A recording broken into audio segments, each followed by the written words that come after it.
할렐루야. 우리 아멘 크게 해볼까요? 할렐루야. 아멘. 우리 말씀에 은혜 받으시기 바랍니다. 여러분, 충격요법이라는 말 있지요. 충격요법.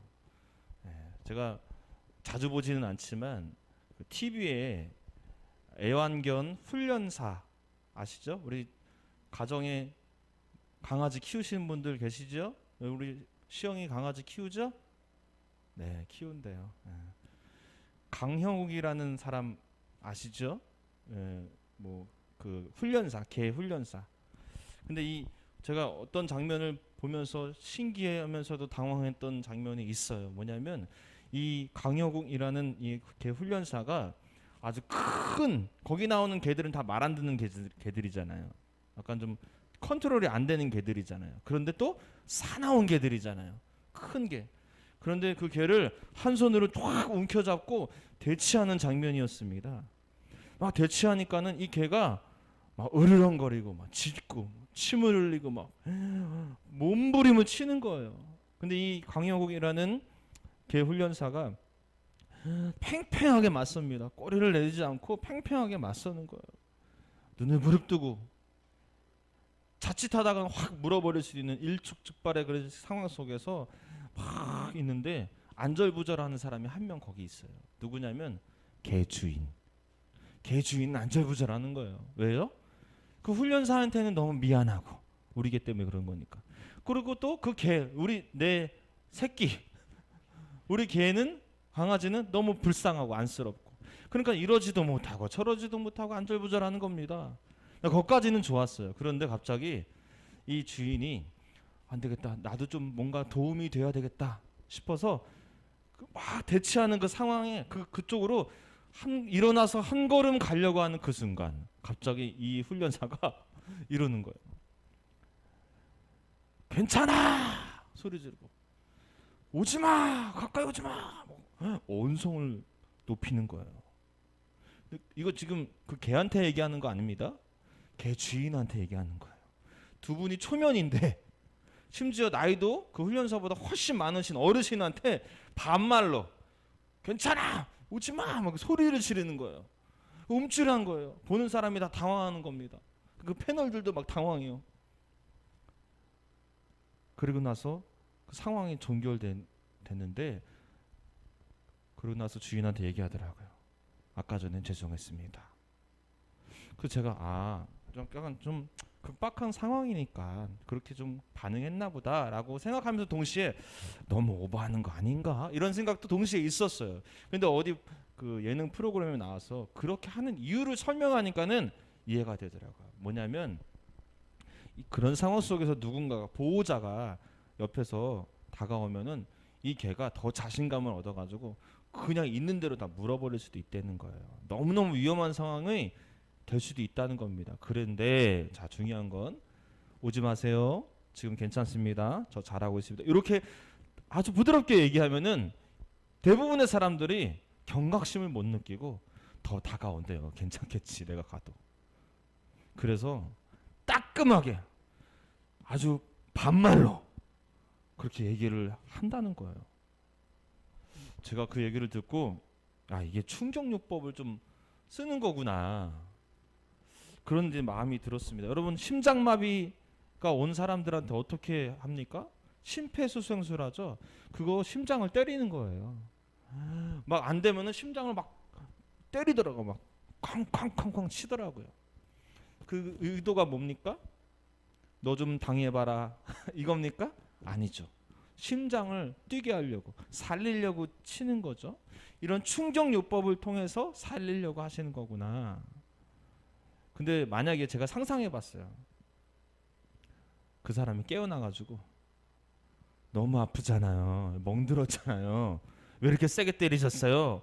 이렇게 얘기한다면 이 얼마나 황당한 상황입니까? 여러분, 의도가 뭡니까? 아프라고 때리는 겁니까? 아니죠. 살리려고 때리는 거죠. 오지마! 괜찮아! 하고 반말로 확 윽박질리는 거 기분 나쁘라고 얘기하는 겁니까? 아니죠. 안전을 위해서 얘기하는 것이죠. 자, 여기서 우리는 한 가지 공통점을 알아야 돼요. 뭐냐면 충격요법을 쓰고 있구나. 우리가 제가 이제 에란이한테 에란아 졸지 마. 이렇게 얘기하면 에라니가 하고 이렇게 졸죠. 그런데 갑자기 제가 옷을 빡 찢으면서 으악 찢으면서 에라나 졸지 말라고 그러면은 정신을 번쩍 차려가지고 아이고 야, 졸면 큰일 나겠다. 그럴 일은 없겠지만 지금 오해하지 마세요. 졸지 않고 있어요. 잘 드리고 있어요 지금. 지난주는 조금 졸았는데 충격요법을 사용할 때 효과가 있을 때가 굉장히 많습니다.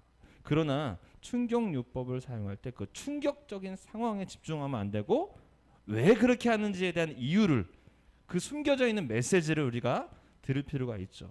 제가 왜 이런 말씀을 드리냐면 예수님께서도 굉장히 종종 충격요법을 사용하셨어요. 오늘 본문에도 2번이나 충격요법을 사용하십니다. 자, 여기서 우리가 집중해야 될 건 뭐죠? 충격적인 그 상황, 그 행동을 집중하면 안 되고 왜 그런 일을 하셨는지, 그 안에 무슨 메시지, 무슨 말씀을 하시려고 하는지를 집중해야 된다. 거기에 집중해야 된다는 거죠.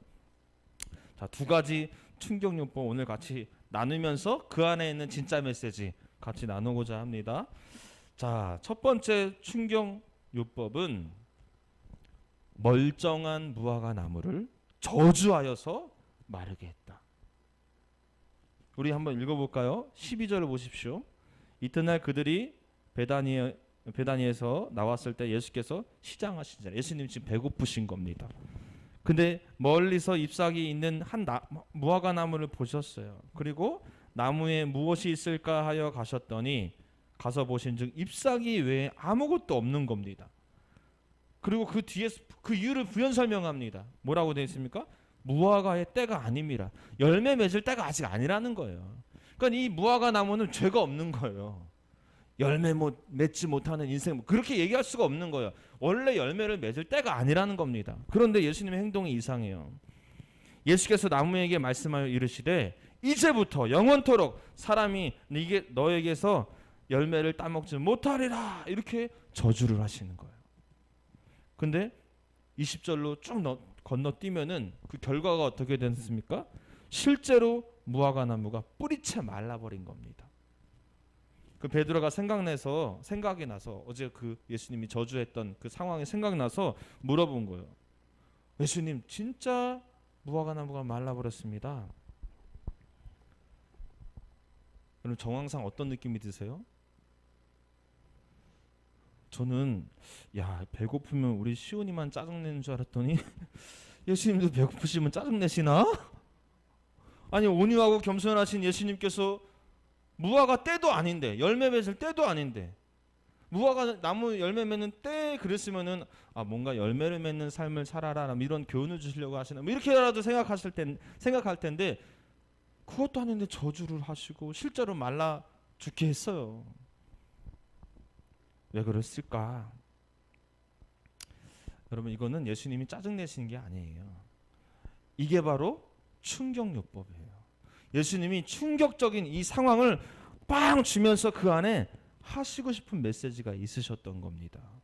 자, 강력하게 옷을 찢으면서까지 마치 오지마 괜찮아 호통치면서까지 마치 그렇게 하시고 싶은 말씀이 뭐였을까? 멀쩡한 무화과 나무, 죄 없는 무화과 나무 말라 죽으면서까지 희생하면서까지 더 중요한 얘기를 해야 될 때가 온 거죠. 그것이 뭐냐면 22절에 이렇게 이야기하고 계세요.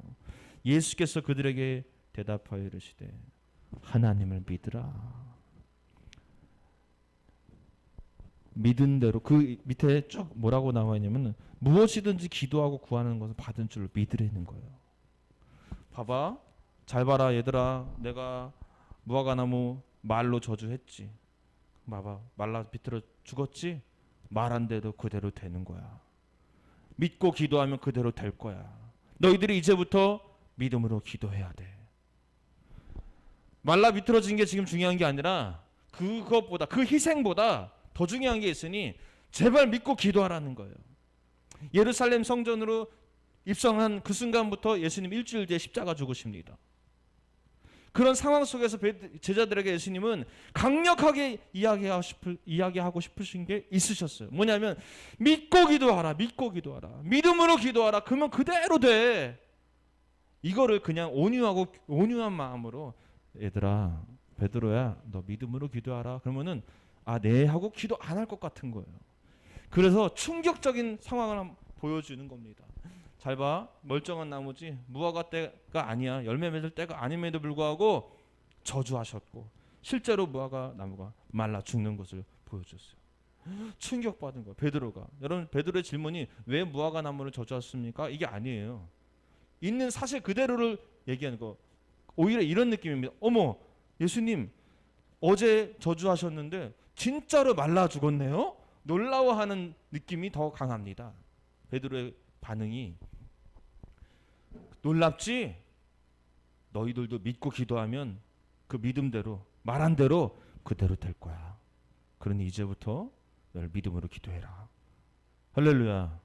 여러분, 이 메시지가 너무 중요하기에 무화과 나무 하나 살고 죽고보다도 믿음으로 기도하는 것이 더 중요하기에 예수님께서 충격요법을 사용하셔서 제자들에게 알려주신 겁니다. 여러분, 지금 우리들에게도 동일하게 말씀하고 계신 줄 믿습니다.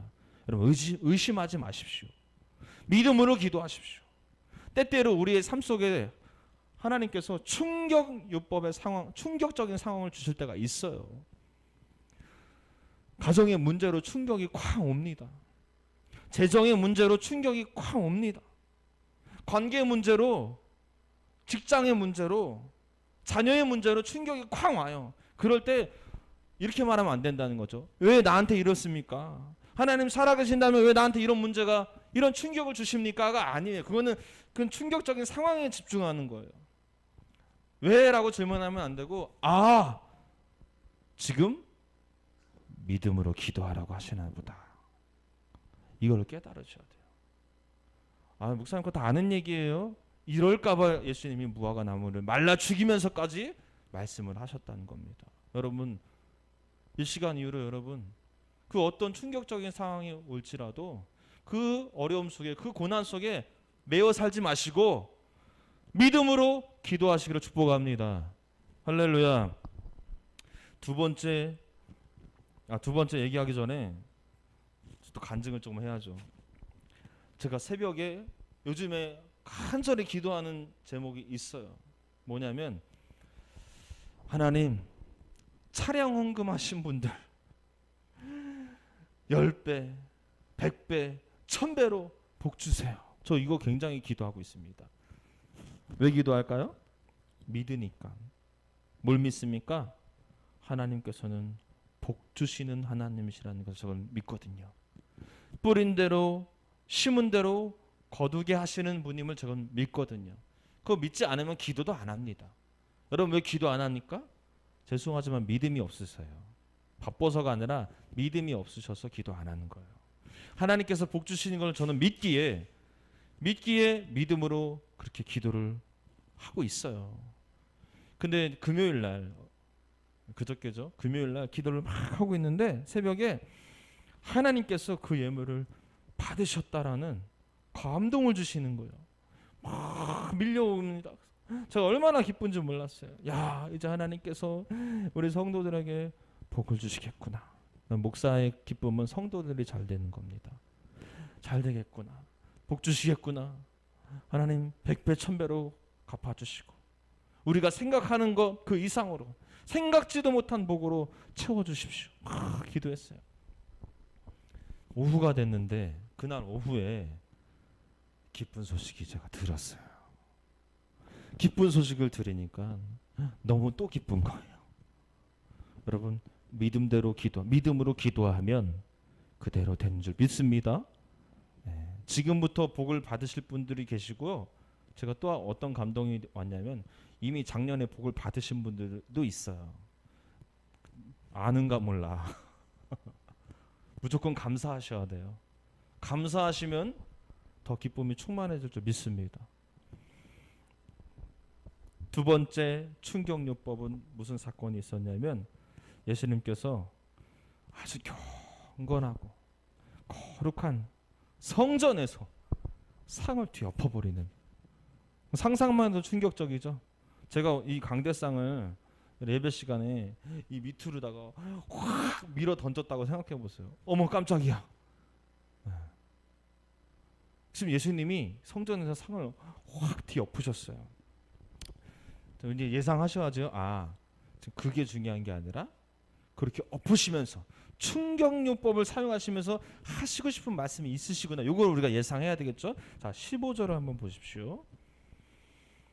그들이 예루살렘에 들어가니라 예수께서 성전에 들어가사 성전 안에서 매매하는 자들을 내쫓으시며 돈 바꾸는 자들의 상과 비둘기 파는 자들의 의자를 둘러 엎으시며 아무나 물건을 가지고 성전 안으로 지나다님을 허락하지 아니하시고. 자, 지금 충격적인 일이 벌어졌습니다. 그리고 나서 예수님이 진짜 하시고 싶은 말씀을 17절에 하세요. 이에 가르쳐 이르시되 기록된 바 내 집은 만민이 기도하는 집이라. 만민이 기도하는 집. 이 성전에는 기도하는 사람들이 모여야 된다. 성전은, 교회는 기도해야 된다라는 것을 또 예수님이 말씀하시고자 상을 뒤엎으신 거예요. 여러분, 우리 이것을 우리 성전 정화 사건이라고 얘기하잖아요. 그런데 이 성전 정화 사건에 있을 때 사건을 우리는 뭐만 보냐면 충격적인 그 충격요법 사건만 봐요. 상을 엎으셨대. 그러고 나서 메시지를 뭐라고 깨닫습니까? 아, 교회에서는 물건을 사고 팔면 안 돼. 이걸로 결론을 내려요. 진짜 하시고 싶은 말씀은 교회에서 물건을 사고 팔면 안 돼가 아니라 만민이 기도하는 집이어야 돼. 이게 하고 싶으신 말씀이었거든요. 참고로 여러분, 오히려 이 당시에 이 예루살렘 성전에서는 물건을 사고 파는 게 오히려 하나님의 뜻이셨어요. 신명기에 보면은 하나님이 굉장히 합리적이신 분인데 어떻게 말씀하시냐면 이 절기를 지키려고 예루살렘 성전으로만 오잖아요. 그때 당시에는 여러 군데 교회가 있는 게 아닙니다. 유일하게 딱 한 군데 예루살렘 성전만 교회인 거예요.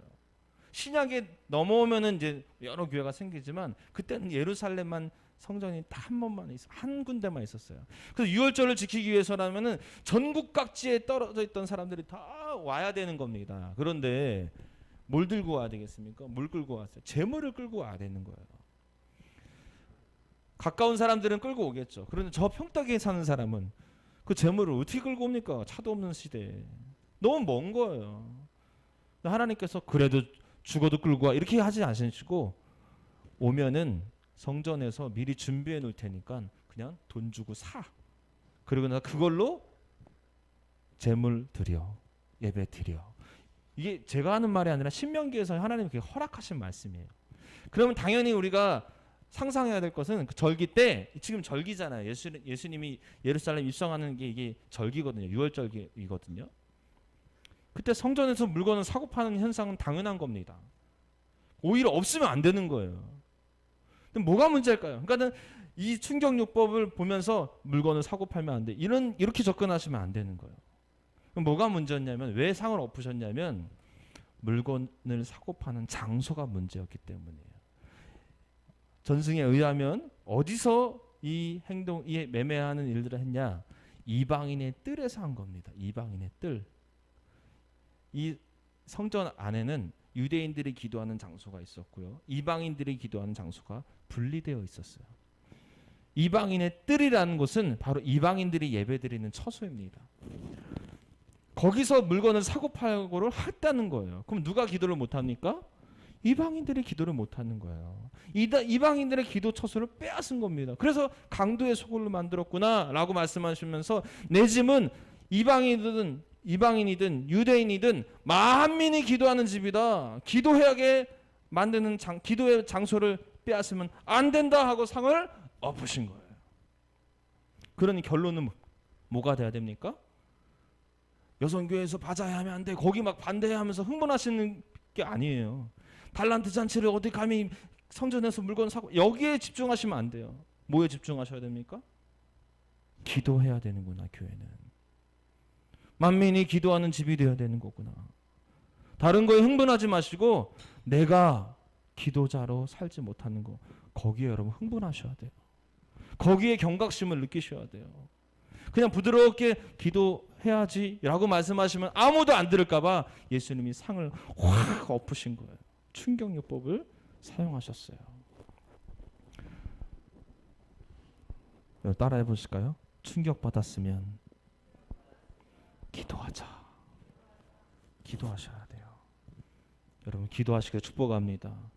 누가 기도해야 됩니까? 내가 기도해야지 우리 교회가 기도하는 집이 되는 거예요. 아, 목사님 하시겠죠. 아, 권사님들 하시겠죠. 아니요. 내가 기도해야 됩니다. 할렐루야. 여러분 오늘 본문은요. 실은 두 가지 사건이 섞여 있어요. 그렇죠? 눈치채셨습니까? 성전 정화 사건이 무화과 나무 마르게 하는 그 사건에 껴 있어요. 같이 보셔야 되는 거예요. 그리고 그렇다면은 메시지가 같을까요? 틀릴까요? 같죠. 결론이 뭡니까? 두 사건을 하나로 보실 때 사건은 두 개지만 메시지는 하나예요. 믿고 기도하라예요. 믿음으로 기도하면 그대로 된다는 거예요.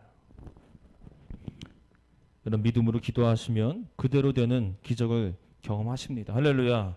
할렐루야. 의심하지 마십시오. 절대 고민하지 마시고 고민할 바에는 기도하러 오세요. 염려할 바에는 기도하러 오세요. 안 될 거야 라고 생각하지 마시고 기도하러 오세요. 믿고 기도하십시오. 여러분들 앞에 있는 충격적인 상황, 자녀 문제로 인한 충격, 어떡하지 전전긍긍 발만 동동 구르지 마시고 기도하세요. 직장 문제로 고민하지 마시고 기도하러 오시라는 거예요. 예수님이 그렇게 충격적인 상황을 보여주시면서까지 말씀하신 것 기도하라요. 기도하면 그대로 되는데 왜 기도 안 해? 무화과 나무 말라 죽이시면서까지 상을 뒤엎으시면서까지 믿고 기도하면 돼. 기도해. 여러분 기도하셔서 기도한 대로 되시는 복을 받으시기를 축복합니다. 기도합시다. 남 탓하지 마시고 기도합시다. 신세 한탄 나는 왜 유망이니까 우리 집은 왜 이럴까 신세 한탄하지 마시고 기도합시다. 엄마 때문에 그래. 아빠 때문에 그래. 저 목사님 때문에 그래. 남 탓하지 마세요. 내가 기도 안 해서 그래요. 기도하면 됩니다. 할렐루야. 우리 은혜교회 성도들이 다 기도해서 다 응답 받으시고 충격요법으로 말씀하신 것 잊지 않으시고 간증이 날로 나타나기를 주님의 이름으로 축원합니다. 사랑하는 여러분, 예수님께서 충격요법으로 때때로 충격요법으로 우리에게 다가오실 때가 있습니다. 그럴 때 당황하지 마시고 결국에 우리에게 믿고 기도하라는 뜻이구나 믿으시고 실제로 믿음으로 기도하시기를 바랍니다. 말하기는 문제 앞에서 고민만 하지 마시고 남 탓하고 신세 한탄하지 마시고 기도하여서 우리 은혜교회 모든 성도들이 기도한 대로 되어지는 은혜를 누리시기를 주님의 이름으로 축원합니다.